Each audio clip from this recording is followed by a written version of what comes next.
Holy shnikes, what happened? It's December 27th, y'all. Tuesday. There's not a lot of traffic on the roads, but we have a lot to talk about. Retail, credit unions, chips, CES, and the best Christmas presents we've ever gotten. We got to start there.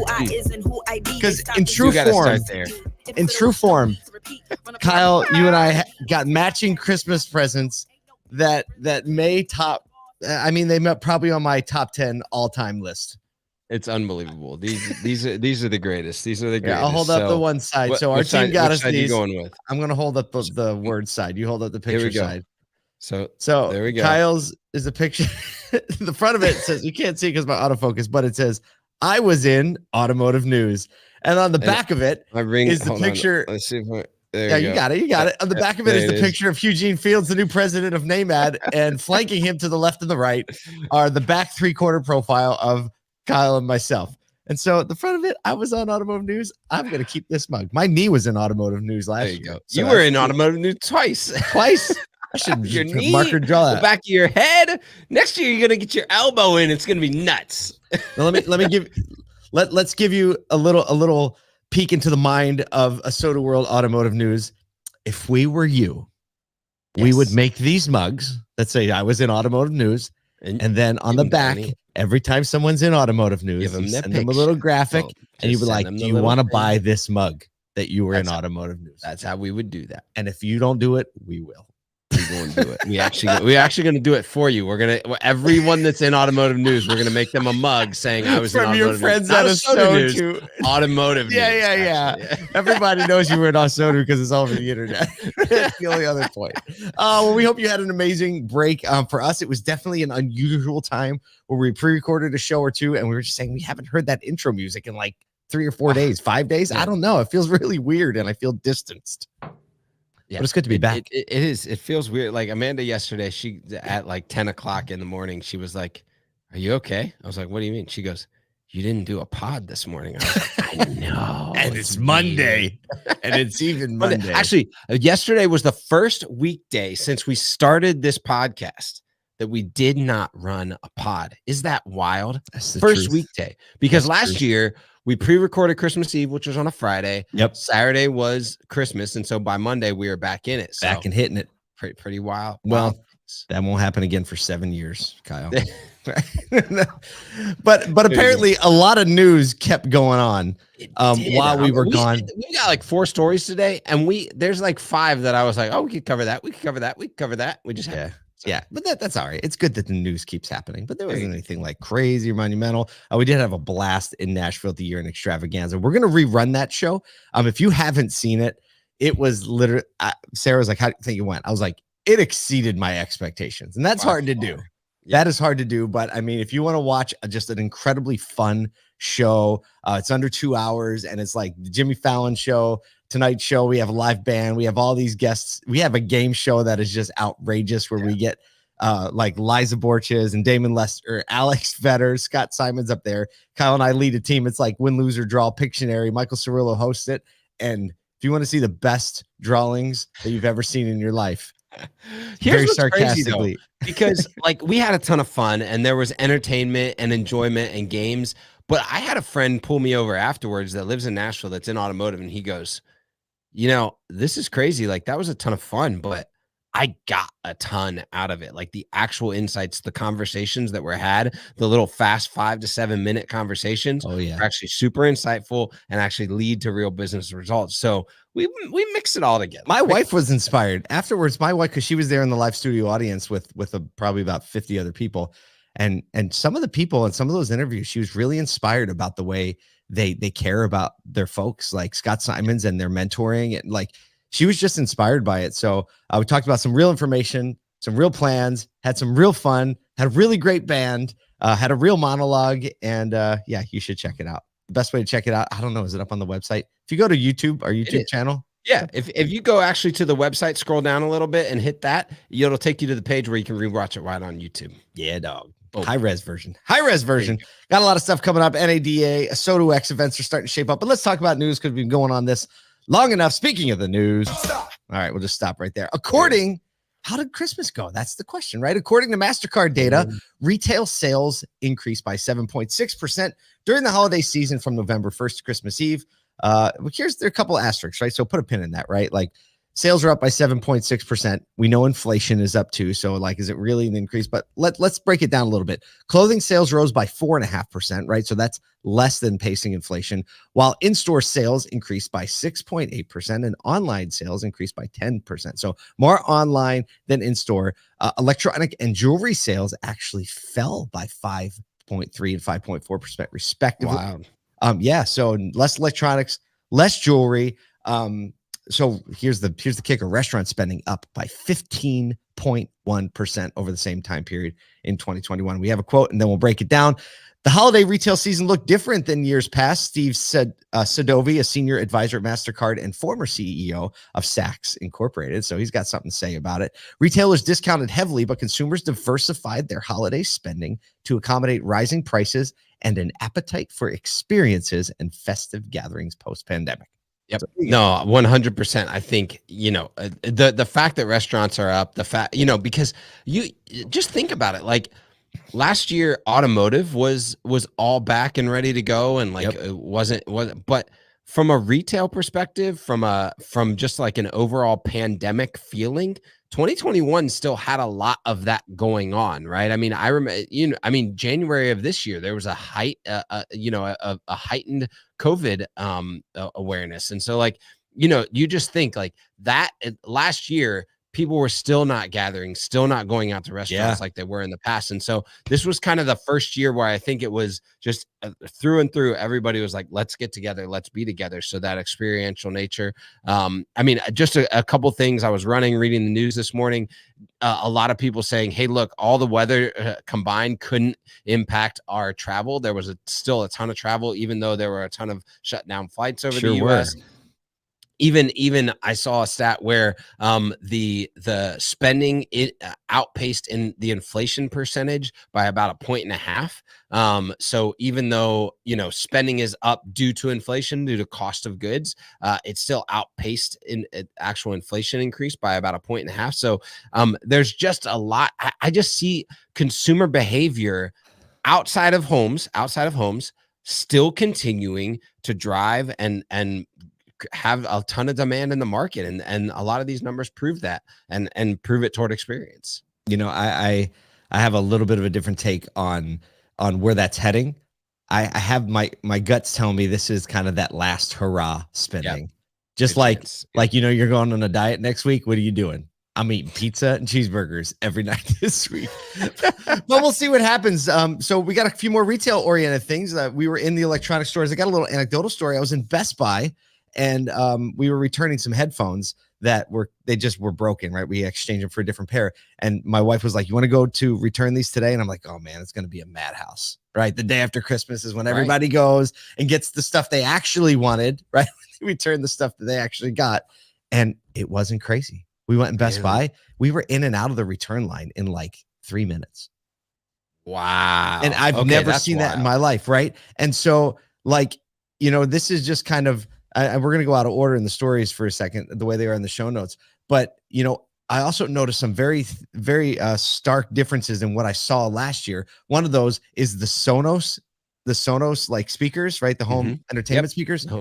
Dude, they were stocked like crazy. There's like 20 subwoofers and all these units. And I was trying to buy some Sonos stuff last year and it was all back order and you couldn't get it because of, chip shortage and everything. So speaking of chip shortages, or lack thereof. Did you see all the stacked electronics? I did. One of the reasons is that chip inventories are swelling as semiconductor companies are reducing production plans due to weak demand for electronic gadgets. All these stories dropped at the same time. So like the retail data shows they're buying less stuff. Chip manufacturers are like, hey, we got piles of chips all of a sudden. They're at the highest supply levels in over a decade. I was like, what kind of world are we living in? And I just like, and still I drive past Kentucky and we got cars on cars on cars. So I don't know where all the chips are going. I mean, chips historically, like they have been focused on consumer electronic goods. Oh yeah. Right. High margin. So that's where they came back first. That's where they put so it wasn't focused on automotive. So I get it. But man, I still wish I had Bose speakers in my Mazda CX-30. Oh man. Well, according to Sanjay, oh boy, Marotta. Thank you very much. Sanjay Marotra. They're well above the target level. He's the chief executive of the memory maker Micron Technologies, who we covered is building this huge manufacturing plant here in Syracuse, where I'm at.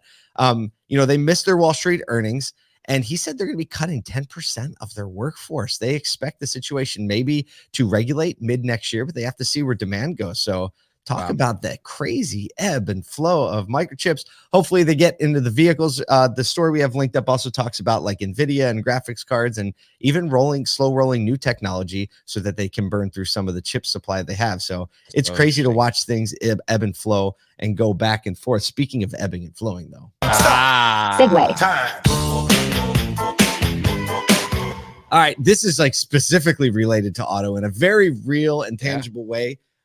Credit unions are crushing conventional auto loans by a huge margin, almost 2.5% better rates on used cars and 1.5 better on new cars. So like the average used car rate right now is 8.36%. Credit union rate's only 5.94. So, I mean, this is going to be a thing, right? Like dealers leaning into credit unions. It's a big thing. I'm hearing, like, I've actually talked to over the past couple of weeks a couple of dealers. They're basically either going to their captive lender, so they're whoever their captive lender is, meaning the lender that supplies the vehicles, right? Toyota Financial, Mazda Financial, Ford Motor Credit. Yep. So all of those are kind of like the primary, and then the secondary is these credit unions, just because they're keeping rates low. And the reason being is because there's a decreased mortgage lending, so they're going all in and more aggressive on auto. They got money, they need to lend it. They got to lend it, and because they hold these notes instead of selling them as bonds, they can keep control of the interest rates because they're not playing in the market as much. They're playing with kind of like it's not house money, but it's the house money, right? So they're not selling these loans off or selling them as bonds. Right. But that also presents a problem if for some reason there's defaults over the next year. But in the same breath, for better or worse, right? In the same breath, like credit unions are slower to lend, and they typically lend to more of a prime or near prime buyer. And that's a lot of times why you see the lower rates there as an average anyways. But it does occupy 28% of auto lending, up from 20% last year. So there's obviously an increased focus on credit union lending, probably both from dealers and consumers at this point. So what is, Kyle, when do dealers have relationships directly with credit unions where they sign people up? Because here's the difference. If you're not aware of this, credit union, you have to be a member of the credit union in order to borrow from it. So you have to have an account, open checking, savings account, whatever, because a credit union is a not-for-profit. Basically, it's owned by the members. So there's not profit at the end of the year. They really distribute any what would be profits back in the form of lower rates. So, which is why the rates are low. There is no profit, no federal income tax, right? So they pass all that savings back. So is it easier, Kyle? Harder? You've worked in F&I. Like, is it easier or harder to do business with a credit union, or about the same? So it's a little tougher a lot of times, because credit unions have like specific lending guidelines, like where you can live, where you can work, where you can where you can go to church, kind of are the main three, or who you've worked for in the past. So like USAA or PenFed being a credit union. But most of these credit unions either have direct lending relationships, so they actually are in Route 1 or dealer track, simply like, for instance, Ascend Federal Credit Union is a local credit union in Tennessee, and all that would happen was that the customer would take $25 of the down payment and start their checking account or their membership with the credit union. They could just let that sit forever, and then they'd be a credit union member and be able to lend from that credit union across the country. A lot of, especially in the South, credit unions use a service called Cuddle. Because Cuddle, like CUDDLE, CUDL. So it's essentially like the Route 1 or dealer track. So the lending service, the middle person between the dealer and like hundreds of credit unions, where you can go and submit, get everything approved, all of your lending final decisions, as well as all your billing decisions and deal flow go right through there. So yeah, there's a ton of direct lending relationships with those banks, and they more come on board all the time. So there you go. I mean, always looking for the angles. That's a real and present thing. Interest rates, affordability, credit unions. What's better community than credit union, right? All your friends and neighbors borrowing the same money from each other. From each other, even better from each other. As long as you don't default, because then it can then they kick you right out.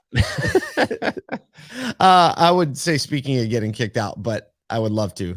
But mixed up the story. Fun fact, fun automotive fact. Yeah, we're talking about Consumer Electronics Show in Las Vegas that starts this Thursday. 100,000 people descend on the convention center that we in automotive know and love very much, because it's where exact same place we have the NADA show. But the reason we don't have the NADA show there at the same time every month is because CES has it every year. So there's a little bit of a they get first dibs, which is why we have to move it sometime. If you didn't know that, it's the truth. But either way, it's starting this Thursday in Las Vegas, 100,000 people there. And get this, they're featuring 275 mobility related companies. And they've booked 400,000 square feet of convention space between those 275 companies. It's actually 20% of the entire show. I think that's a big deal. Is CES the biggest show in Vegas? I think that I would think it would be. I think it is. So this is the biggest conference of the place that has the biggest conferences, and 20% of the overall space is dedicated to mobility related. I asked a question last week of Steve Greenfield, why is he covering so much alternate mobility? Mm-hmm. And just the reality that he stated, and I think that a lot of auto dealers are paying attention to, is, hey, look, if mobility has looked like auto for so long, is what does future mobility look like? And am I aware of those spaces? Is there a franchise opportunity there? Is there a retailing opportunity there? And so paying attention to this type of stuff. And I mean, shoot, there's a ton of OEMs that show up to places like this. I mean, BMW and Stellantis are unveiling EV concepts. You got e-bikes out there, vertical takeoff and landing. I want to see one of those so bad, dude. I want to see. Man. I wish one of those companies would come to NADA and I just want to see one of those things just take off and land. That would be the hotness if that happened. We'll get there soon. I really want to see one. It'll happen. It'll happen. It'll be fun. NADA someday we'll have all the fun stuff. But until then, you can go to CES. Some of the fun stuff. Yeah. We have some of the fun stuff. I will say. You know what? It's funny talking about mobility and CES, bringing me back to my Best Buy trip yesterday. They had a full rack of e-bikes, the cool ones, like the Super 73 bikes, the ones I've only seen on Instagram. If look it up, Super 73, it is a ridiculous e-bike. It's like a little motorcycle, big fat tires. They had like $2,000 and $3,000 e-bikes lined up on a rack. I'd never seen them, only seen them on TV, but Best Buy, because I mean, this really speaks to how electrification is bringing automotive into pop culture in a way that hasn't been the case since the 70s. So lots of opportunity. I think a lot of opportunity for dealers in automotive, like you just said, Kyle. Let's start thinking around mobility a little bit more. There's probably some retail opportunity. I gotta say, man, those bikes were freaking amazing. Hey, so if bikes and dealerships, why can't we? Let's go. That's right. Hey, on the fringes of the CES, a Dutch company that makes a solar-powered EV, right? Why can't we power it with the sun? Well, in upstate New York, we understand why we can't, because there is none 3 months out of the year. But they're going to showcase their second-generation vehicle. This company's called Lightyear, and says they could have 500-mile range in a solar-powered EV in a car that costs less than $40,000. My guess is you can only fit 1 or 2 people, and please don't hit batteries with and solar panels. Golly, that thing's got to be 8,000 pounds. Unbelievable. right. Either way, it is good to be back with you today. Got a lot of work to do in this final week of the year. Yes, here we go. And by the way, if you need a gift idea for Kyle and I, the I Was in Automotive News mug is a big hit. We'll see you tomorrow.